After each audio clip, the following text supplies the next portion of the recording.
हाय।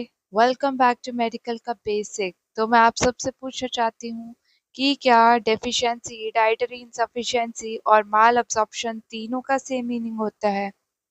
सोचो सोचो। नहीं, तीनों अलग होता है। अब ध्यान से सुनना।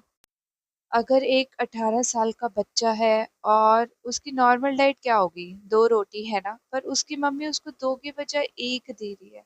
इसका मतलब उसकी डाइट इनकम्प्लीट है, पूरी कंप्लीट नहीं हो रही। तो इसलिए उसको डाइटरी इनसफिशिएंसी होगी। और दूसरी तरफ हम खाना क्यों खाते हैं? हमारा पेट भरने के लिए। और खाने के साथ साथ हमें बहुत सारे इंपॉर्टेंट एलिमेंट्स की ज़रूरत होती है, जैसे कि विटामिन्स और मिनरल्स। अगर हम विटामिन नहीं लेंगे तो हमारी बॉडी का बेसिक फंक्शन अच्छे से नहीं हो पाएगा। तो हमें विटामिन का बेसिक एबीसीडी तो पता है। ए हमारी आँखें और स्किन के लिए, बी हमारे ब्रेन के लिए, एनर्जी के लिए, सी हमारी इम्यूनिटी के लिए और डी हड्डियों के लिए। तो फिर ये क्या हुई? डेफिशिएंसी हुई या इनसफिशिएंसी? Of course deficiency.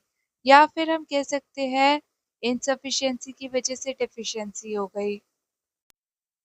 और दूसरे शब्दों में जैसे कि आपका फ़ोन है, उसकी नॉर्मल बैटरी 50% 70% तो होनी चाहिए, पर है 20%। मतलब आपका फ़ोन डेफिशिएंट है बैटरी के लिए।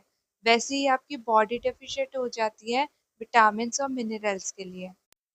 और लास्टली तो बहुत ईज़ी है समझना। आप रोटियों के साथ सारी हेल्दी चीज़ें खा रहे हो, पर आपकी बॉडी के अंदर ताकत नहीं है, आपके इंटेस्टाइन के अंदर, आपके पेट के अंदर ताकत नहीं है उसको अब्ज़ॉर्ब करने की। जैसे हम कह सकते हैं आप खा तो रहे हो, पर खाना आपको लग नहीं रहा है, तो वो हो जाएगी माल अब्ज़ॉर्प्शन।